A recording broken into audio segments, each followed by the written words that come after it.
monde, alors aujourd'hui je vais revenir sur le film Smile. Allez c'est parti, je vais commencer comme d'habitude avec une critique sans spoiler. Et alors clairement, est-ce que Smile m'a donné le smile? Ok, j'arrête avec le jeu de mots. Est-ce que ce film, je l'ai bien aimé? Oui, franchement, je l'ai beaucoup aimé même je dirais. Mais c'est pas parfait. Alors le jeu d'acteur déjà, je trouve, n'est franchement pas très bon, on va pas se mentir. L'actrice principale, Sosie Bacon, ou en français Sosie Bacon, elle a dû prendre cher à l'école la pauvre.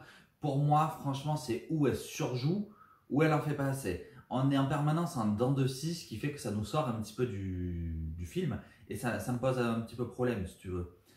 On va avoir une autre actrice qui, pour le coup, pour moi, survole les autres acteurs, ça va être Gillian Zinser. Je trouve que cette actrice-là, franchement, elle est au-dessus de la mêlée. Et franchement, c'est une belle révélation. Je pense qu'il faudrait la revoir davantage. Et à mon avis, on va la revoir davantage. Et pour le coup, elle, j'aurais vraiment aimé la voir en tant que héroïne principale de ce film. Je trouve qu'elle aurait été plus crédible et surtout plus légitime au niveau de son jeu d'acteur. Les autres acteurs, franchement, c'est pas ça non plus. Je trouve que du coup, ça va créer un manque de cohésion entre les personnages, ce qui fait qu'il n'y a pas d'alchimie entre beaucoup d'entre eux, notamment entre notre héroïne et son fiancé. Et je sais que dans les films, généralement, mais quand il y a des couples à l'écran, on fait jouer les deux acteurs en amont pour voir si ça fonctionne. Et là, je pense que ça n'a pas été fait.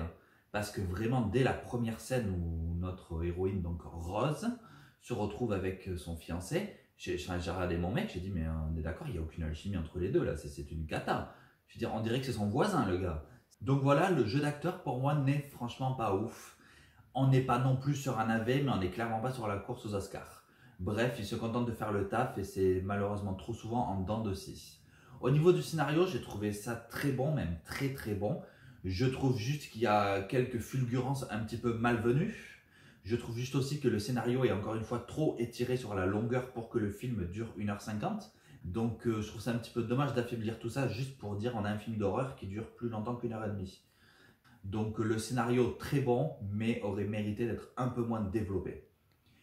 Au niveau de la réal, là c'est impeccable. Je trouve, seul bémol, que le réalisateur n'apporte pas sa patte personnelle, mais je reviendrai dans la critique avec spoil. On sent beaucoup d'inspiration d'autres réalisateurs, notamment un certain James Wan, mais ça fonctionne quand même du coup parce qu'avec ce scénario aussi fort, cette réal pour moi, elle est impeccable. Elle est impeccable, c'est juste qu'elle n'est pas créative, mais elle reprend beaucoup de choses qui fonctionnent déjà ailleurs, notamment encore une fois dans l'univers Conjuring.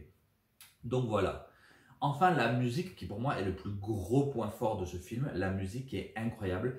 La dernière fois que je m'étais pris une claque au niveau de la musique dans un film d'épouvante d'horreur, c'était Malignante, donc toujours de James Wan. Là c'est pareil, on va avoir des musiques très discrètes, on est à la limite de parfois que ce soit de simples bruits. C'est ça qui est très intéressant. À un moment donné, les musiques sont tellement angoissantes, tellement anxiogènes. Je te jure, j'ai cru qu'il y a Björk qui allait commencer à chanter, quoi. Donc, franchement, là, ça, c'est le vrai gros point fort du film pour moi. Les instrumentales sont incroyables. Je vais maintenant passer à la critique avec spoil. Allez, c'est parti. Alors, clairement, pour moi, ce qui ne fonctionne pas dans ce film, ça va être déjà en premier lieu l'aspect du monstre à la fin. Pourquoi ? Parce que le monstre, oui, il fait peur, oui, il est assez terrifiant, mais on va reprendre plusieurs codes, en fait, d'autres monstres de films d'horreur. Donc là, le monstre, clairement, on va lui mettre la tête de Sinister, on va lui mettre l'aspect effrayant de la hauteur de Slenderman, et on va lui mettre l'aspect qui, quand il marche, fait qu'il est effrayant, de Monsieur Crochet dans Conjuring 2. Donc voilà, c'est un mélange de ces trois-là, et on a notre monstre. À la fin, quand il ouvre la bouche, là qu'on voit toutes ses dents, machin, c'est clairement une référence à ça, la nouvelle adaptation de Stephen King qui a eu lieu là il y a quelques années. Donc je suis conscient que dans le cinéma d'horreur, ça se recycle beaucoup, ça se réinvente. Mais là, pour moi, on est plus quand même sur de la grosse inspiration, voire du copier-coller par moment, que du recyclage. Donc ça m'a un peu posé problème. Parce que dès l'instant où on a un minimum, je dirais, de connaissances dans le cinéma d'horreur ou qu'on a vu tout simplement les films que j'ai cités, mais direct on a les références et ça me pose un peu problème, si tu veux. La réal, encore une fois, elle est impeccable, mais on retrouve effectivement ce côté très James Wanien, je dirais, très Conjuring, on va sans cesse retourner la caméra, on va la mettre de biais. Alors je sais que Wan n'a pas du tout créé ce concept-là, mais c'est quand même lui qui l'a un petit peu modernisé à mon sens et qui l'a remis au goût du jour. dans le cinéma d'horreur en tout cas. Et là, il va reprendre tout ça. Donc, ce qui fait que ça fonctionne énormément avec notre récit qui est assez fort, justement. Et donc, on a ce réal qui fait le taf, mais qui en même temps ne va pas créer ses propres codes. Et c'est là où cette œuvre, pour moi, est bancale. Le film, en fait, ne va rien créer. Il va reprendre tous les codes qu'on a déjà vus dans d'autres gros films d'horreur de ces dernières années, voire de ces dernières décennies. Il va les mettre là-dedans et ça va nous donner un truc génial, forcément. On reprend que ce qui a fonctionné de mieux dans ces films-là. Mais le problème, c'est que voilà, on peut peut-être prendre tout ce qui fonctionne de mieux, mais c'est pas pour autant que ça fait un excellent film. Je trouve encore une fois que notre héroïne est assez agaçante par moments dans ses choix. On a quand même le flic qui lui dit « c'est moi qui t'ai trouvé le truc en fouillant sur les dossiers, machin ». Il arrive, il lui donne toutes les preuves, machin. Et quand elle va en prison, qu'elle sort de là, le seul truc qu'elle lui dit c'est « non, je vais pas en parler ». Elle a un côté un petit peu agaçante, elle a un petit côté où quand elle est dans la mouise, ben, c'est un petit peu parce qu'elle a cherché à y être aussi. Parce qu'on pourrait l'aider, mais elle refuse l'aide quand elle en a l'opportunité. C'est sûrement ça qui lui aurait sauvé la vie d'ailleurs. Hein. Oui, on est dans la critique avec spoil, hein, donc je m'en fous, je le dis. La fin du film, pour moi, elle est ultra prévisible et du coup, elle est ultra frustrante. Parce que ce scénario qui te promettait tant de choses, au final, ça fait tellement pchit à la fin. Mais vraiment, je trouve ça tellement dommage, cette fin qui est tellement bancale, tellement vue, revue, prévisible.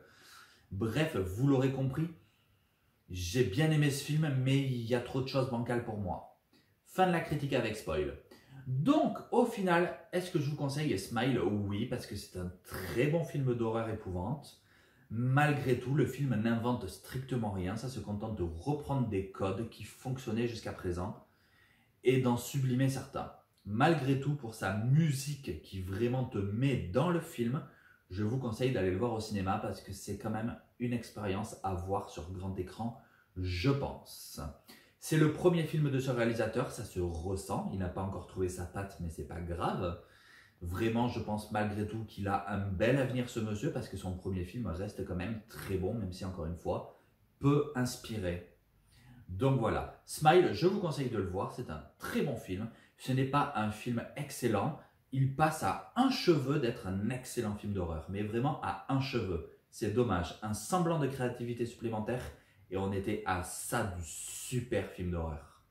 Donc clairement, je lui mettrai la note de 7,5 sur 10. 8 c'est un peu trop et 7 c'est quand même pas assez. Donc 7,5 sur 10.